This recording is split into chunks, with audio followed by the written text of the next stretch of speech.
Magic Emperor, Chapter 7. 4 jam kemudian, mereka menemukannya di depan hutan yang diselimuti kabut. Mata Zuo Fan berkedip setiap kali mereka menjelajahi pepohonan yang ditelan kabut. Ini hutan berkabut, diselimuti kabut sepanjang tahun. Siapapun yang masuk akan kesulitan untuk keluar. Luo Yunchang ragu-ragu, kita mungkin kehilangan mereka di sana, tetapi kita mungkin juga tersesat untuk selama-lamanya. Zuo Fan tidak terlalu mengindahkannya, memeriksa area tersebut, terutama gunung di timur, yang dikelilingi oleh awan. Apakah itu Gunung Blackwing?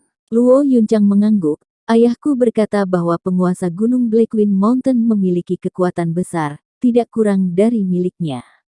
Klan kami baik-baik saja selama beberapa dekade. Untuk beberapa alasan, bandit mereka menyerang Manor.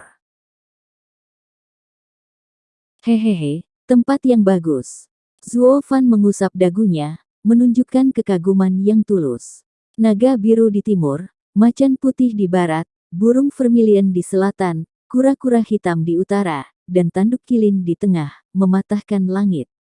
Ini adalah susunan alami. Zuo Fan bergumam, sayang sekali, tidak ada seorang pun yang mengetahuinya. Sekarang aku di sini, aku akan menjadikan tempat ini sebagai gunung iblis kedua aku. Mata Zuo Fan berbinar gembira. Dia jelas dari nilai gunung ini. Jika ini adalah domain suci, hanya orang suci yang bisa menguasai tempat seperti itu. Nona muda, ingin membunuh Steward Sun dan yang lainnya di sini. Zuo Fan menoleh. Luo Yunchang terkejut. Mereka hanya berjumlah 3 sementara kelompok kuat memburu mereka dan mereka hampir tidak punya cukup waktu untuk melarikan diri. Bagaimana mereka akan menghancurkannya? Luo Yunhai mendengus dan tersenyum kecut pada Zuo Fan, budak bau, berhenti membual. Apakah pantatmu gatal lagi? Tatapan Zuo Fan membuat kata-kata Luo Yunhai tertahan di tenggorokannya. Putaran tamparan ke punggungnya memberitahunya bahwa pelayan ini tidak peduli pada tuan muda ini. Orang bijak tahu kapan harus mundur. Begitu aku sampai di rumah, aku akan melihat seberapa tangguh kamu. Dia bergumam di bahu saudara perempuannya. Dengan saudara laki-lakinya di pelukannya dan untuk menghindari kemarahan pelayan yang keji, Luo Yunchang bertanya dengan ragu, bagaimana? Mengulurkan tangannya, Nona muda, berapa banyak batu roh yang kamu miliki? Tolong berikan semuanya kepada aku. Untuk apa kamu membutuhkannya? Luo Yunchang mengawasinya dengan mata waspada.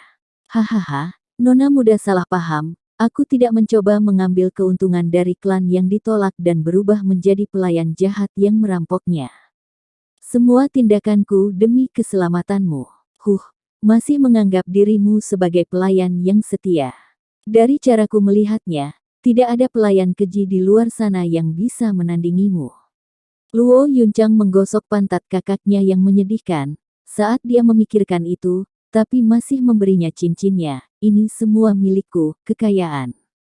Jika kamu berani berbohong padaku, aku tidak akan pernah memaafkanmu. Petik 2. Zuo Fan mengambilnya sambil tersenyum dan tenggelam dalam kabut. Tunggu aku di sini. Petik 2. Pelayan ini terlalu keterlaluan. Dia bahkan berani memerintahkan tuannya. Kakak, kamu harus menghukumnya untukku. Luo Yunhai mengoceh begitu pelayan itu pergi. Dia menggelengkan kepalanya dan melihat kabut yang berkeliaran. Yunhai, dia mungkin kasar, tapi dia selalu membantu kita. Jauh lebih baik daripada orang-orang munafik yang kuat itu.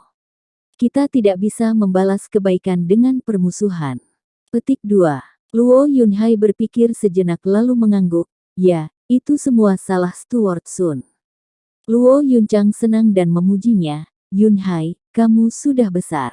Tapi kemudian dia mendesis melalui giginya, adapun budak bau itu, dia harus dipukul besok. Membunuhnya terlalu mudah baginya. Luo Yunchang terdiam. Zuo Fan berjalan di antara kabut putih, matanya yang dalam mengamati sekelilingnya. Dari waktu ke waktu, Tangannya berkelebat dan batu roh terbang keluar dari ring dan menghilang ke tanah. Meskipun ini adalah pertama kalinya dia di sini, dia sangat familiar dengan tata letaknya. Jalannya tidak pernah terganggu oleh kabut. Dalam waktu 1/4 jam, dia melintasi seluruh hutan. 9 gerbang dunia bawah terbuka. 4 Cardinal Right Array diaktifkan.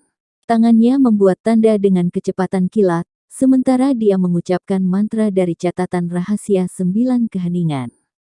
Angin bergeser dan langit menjadi gelap.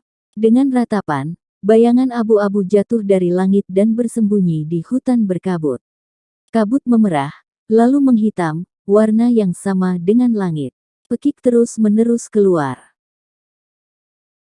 Kakak beradik itu berpegangan erat satu sama lain, gemetar ketakutan saat mengambil langkah mundur untuk beberapa kenyamanan. Namun ratapan dan jeritan berhenti segera setelah mereka mulai saat langit cerah dan bahkan matahari mengintip melalui awan. Kabut Misty Forest menghilang dan memperlihatkan Zuo Fan yang terengah-engah berjalan mendekat. Apa yang baru saja terjadi? Apa yang kamu lakukan? Luo Yunchang memperhatikannya dengan bingung. Dia hanya melambai dan memasuki hutan. Ikuti aku. Luo Yunchang curiga, namun dia membawa kakaknya ke belakang. Zuo Fan memiliki penampilan misterius yang membuat keduanya tidak menyuarakan keraguan mereka. Ketika mereka tiba di sebuah pohon kuno, Zuo Fan berkata, "Tetaplah di bawah pohon ini untuk saat ini. Aku akan mengajarimu cara mengontrol Right Array dan ketika Steward Sun datang, kamu bisa menggunakannya untuk membunuh mereka." Apa? Ini Array? Luo Yunchang tercengang. Array bahkan lebih berharga daripada seni bela diri di dunia ini. Tidak ada sekte yang berani melepaskan bahkan Array normal keluar. Bahkan jika pelelangan memiliki susunan kelas 1, itu masih akan dijual seharga ratusan ribu batu roh. Mereka langka dan dalam permintaan tinggi. Jika Cloud Manor mereka memiliki susunan pelindung, mereka tidak akan pernah tenggelam begitu rendah dari bandit belaka.